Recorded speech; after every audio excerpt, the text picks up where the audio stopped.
श्री संत सद्गुरू बाळूमामा प्रसन्न. नमस्कार श्रोते हो. आज आपण श्रवण करत आहात श्री बाळूमामांचा संदेश. पाहून दुर्लक्ष करू नका.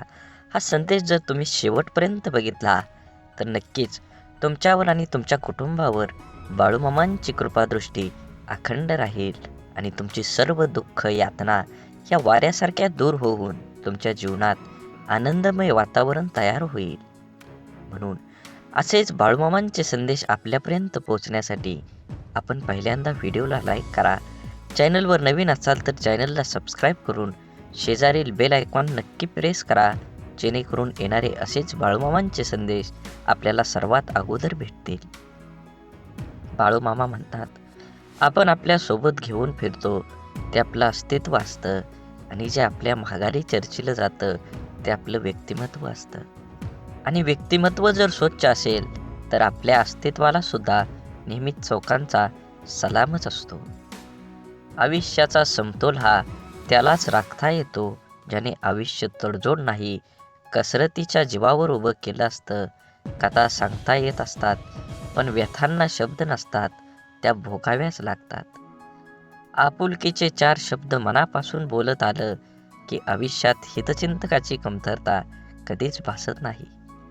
आवडत्या व्यक्तीपासून मन दुःखी झालं हे वाक्य लक्षात ठेवा.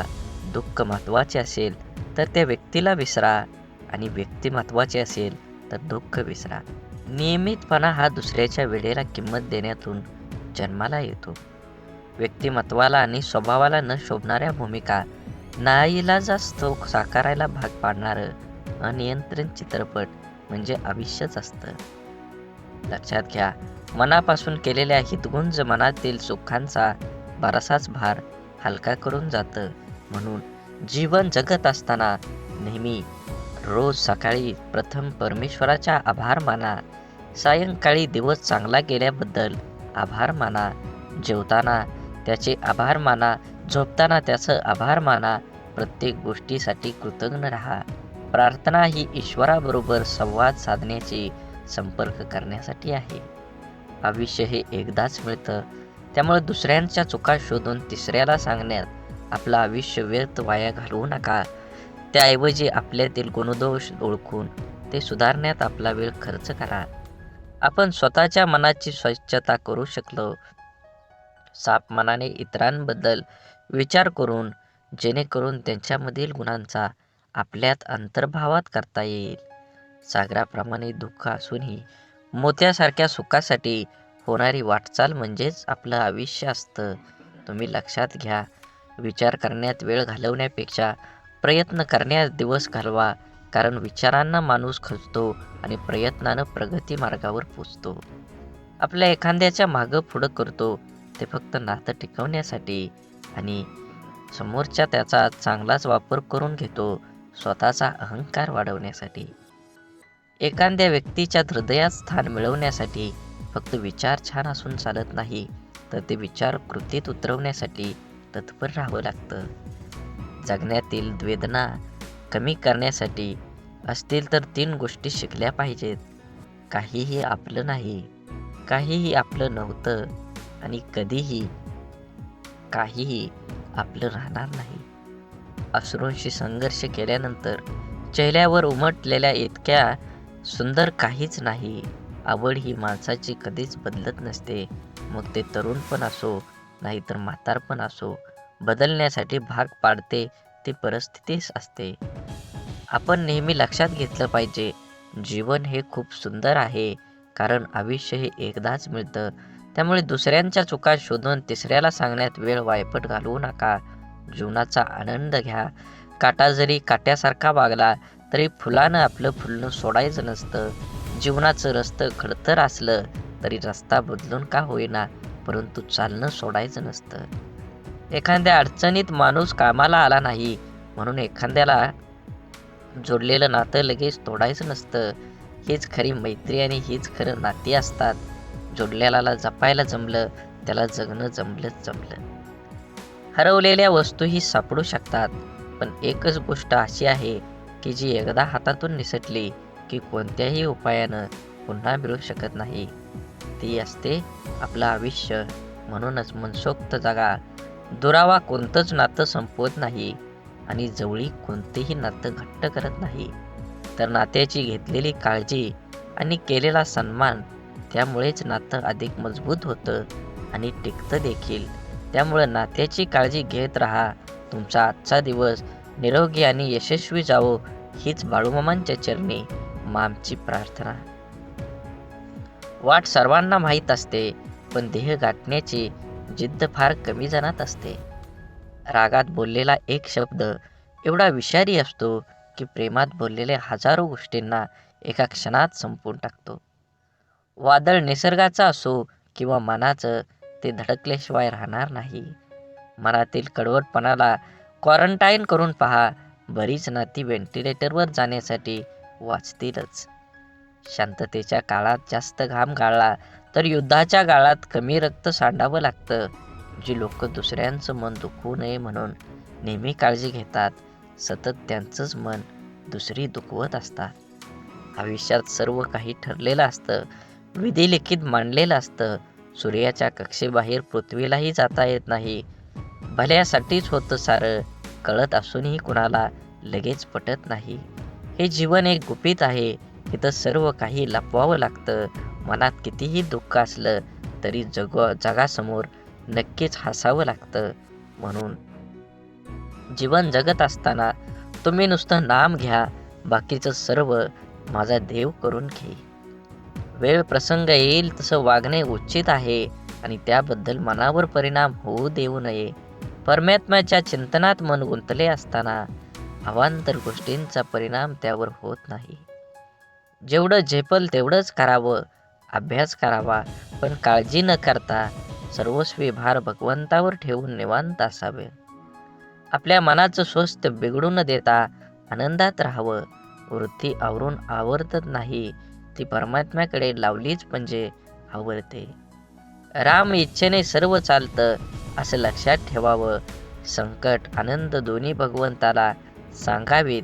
ज्या परिस्थितीत भगवंताने ठेवले त्या स्थितीत समाधान मानावे. अंतःकरणात सुप्त असलेले भगवंताचे प्रेम जागृत होण्यासाठी काही निमित्त लागतं.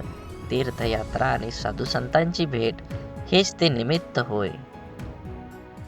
संतांच्या अहंकाराला जिवंत राहताच येणार नाही, कारण परोपकार करायला लावणार पर ठिकाणावर नाही, तर मग दुसऱ्याकरिता मी काही केलं ही भावना व्हायला आधार कुठे राहिला. विषयाच्या लालसेने सत्संग करणं हा खरा सत्गमन नव्हे, तर संत कधीही आपला विषय देतात खरं. एका एकंदरीत विषयाची वीट आणण्यात प्रयत्न करावा. म्हणून जे आहे ते स्वीकारावं. नामस्मरण समजून करावं. समजून म्हणजे राम करता या भावनेतून करून राहावं.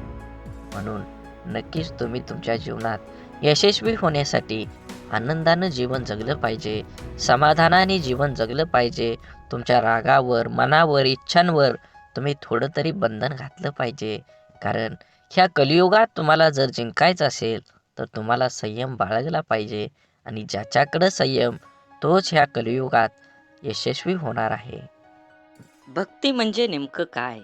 दिवसातून 2 वेळा पूजा, आठवड्यातून एकदा मंदिरात जाऊन देवाचं दर्शन आणि अमुक एक वारी, उपवास. झाली भक्ती. मग इतर बाकी वेळ दुसऱ्यांचा उपहास. पाठीमागे त्यांच्याबद्दल अपशब्द, अहंकार, गर्व आणि अट्टहास ही भक्ती नाही, ही आहे सक्ती. सगळे करतात म्हणून आपण पण करायची सक्ती. भक्तीत शक्ती असावी, सक्ती नसावी. कुंभाराला मग्न होऊन मडक्याला आकार द्यायचं पाहावं. जोपर्यंत मडक्याला हवा तसा आकार मिळत नाही, तोपर्यंत कुंभाराचे हात त्याला आकार देत असतात. ती खरी भक्ती. आईला आपल्या लेकराला गुंजरताना पाहावं, ती खरी भक्ती. एखाद्या संताला बेधुंद होऊन अभंग गाताना पाहावं, ती खरी भक्ती. चिमणीला आपल्या पिल्लांना भरवताना पाहावं, ती खरी भक्ती. मनापासून केलेली गोष्ट प्रत्येक म्हणजे गोष्ट भक्ती होय. अहो, ज्याने संपूर्ण सृष्टी निर्माण केली त्याला जाऊन माणसं हे काम झालं तर तुला अभिषेक करेन किंवा आणखी एक देणगी देऊन लालूच दाखवतो, त्याला भक्ती नाही म्हणत. भक्ती हा निरपेक्ष, नित्तळ, निर्मल आणि प्रामाणिक भाव आहे. भक्तीच्या सीमा त्या पलीकडल्या आहेत, किंबहुना भक्तीला सीमाच नाही. भक्तीच्या सीमा ठरवायला जातो ना, तिथेच आपण फसतो. म्हणून तर बाबूजी एका भगवद्गीतेत म्हणतात, देव अंतरात नांदे, देव दाही दिशांनी गांदे, देव आभाळी सागरी, देव आहे चराचरी, देव शोधून या पाहावी, देव सहानुभूती या ठाई. म्हणून एक शेतकरी होता. तो आपल्या शेतात मशागत करायचा. त्या शेताच्या मधोमध दगडाचा एक भाग जमिनीचा वर पसरला होता. त्यामुळे तो अनेक वेळा त्याला अडथळ्यानंतर पडला होता. त्याला काढण्यासाठी शेतीची बरीच अवजारं तुटली, हे कळत नव्हतं. रोजच्या प्रमाणे आजही तू पहाटे शेतीला गेला, पण वर्षानुवर्ष जे घडत होतं तेच घडलं. पुन्हा एकदा शेतकऱ्याचा नांगर दगडावर आला. शेतकऱ्याला खूप राग आला आणि त्याने मनात विचार केला की आज काही झालं तरी हा खडक जमिनीतून काढून या शेताबाहेर टाकायचा. त्याने लगेच धावून 2-4 जणांना बोलवून आणि सगळ्यासह त्या दगडापर्यंत पोहोचला. मित्रांनो, शेतकरी म्हणाला, हे बघा, जमिनीतून बाहेर पडलेल्या या खडकाच्या भागाने माझे खूप नुकसान केले आहे आणि आज आपण सर्वांनी मिळून तो मुळापासून बाहेर काढायचा आहे. असं म्हणून तो फावड्याने दगडाच्या काठावर मारू लागला. पण काय, त्याने 1-2च मारले आणि संपूर्ण दगडातून बाहेर, जमिनीतून बाहेर पडला. एकत्र उभा असलेले लोक आश्चर्यचकित झाले आणि त्यांच्यापैकी एकाने हसून विचारलं, का भाऊ, तुमच्या शेतात मधोमध एक मोठा खडक गाडला आहे असं म्हणायचे, पण तो छोटा दगड निघाला. शेतकऱ्यालाही आश्चर्य वाटले की वर्षानुवर्ष जो त्याला मोठा खडक समजत होता, प्रत्यक्षात तो एक छोटासा दगड होता. आधी काढण्याचा प्रयत्न केला असता तर एवढा त्रास सहन करावा लागला नसता आणि मित्रांसमोर आपली चेष्टा केली नसती, अशी खंत त्याने व्यक्त केली. सांगण्याचा हेतू एकच, हाच की शेतकऱ्याप्रमाणे आपणही जीवनातील छोट्या छोट्या अडथळ्यांना अनेकदा मोठे मोठे मानतो आणि त्यांना सामोरं जाण्याऐवजी त्रास सहन करत राहतो. गरज आहे ती वेळ वाया न घालवता त्या संकटांची लढण्याची, आणि जेव्हा आपण हे करतो तेव्हा काही वेळातच खडकासारखी दिसणारी समस्या एका छोट्या दगडासारखी दिसू लागेल, ज्याला आपण सहज ठोकरून पुढे जाऊ शकतो. म्हणून माणसाला मीपणात आजूबाजूच्या सगळ्या गोष्टी विसर पडून जातो. त्याला हे कळत नाही की कुणी जन्माला येताना कुठलंही लेबल लावून जन्माला येत नाही, तर फक्त एक माणूस म्हणून जन्माला येतो आणि मरतानाही एक माणूस म्हणून मरत असतो. तेव्हा आपण जिवंत असताना आपल्यातील माणसांना कधी कधी सोडचिठ्ठी द्यायची नाही, कारण शेवटी तुम्ही एखाद्या पदावरचे अधिकारी किंवा विविध कार्यातील गुणवंत म्हणून कसे आहात यापेक्षा तुम्ही माणूस म्हणून कसे आहात हे जास्त महत्त्वाचं असतं. कारण आपलं ते गुणवंत व्यक्तिमत्व हे आपल्या आयुष्यातील यशांच्या शिखरावर असताना लोकांना भावलेली मुद्रा असते. त्या काळात आपल्या हाती सत्तेची दोर असल्यामुळे सगळेजण आपल्याला मान आदर देत असतात.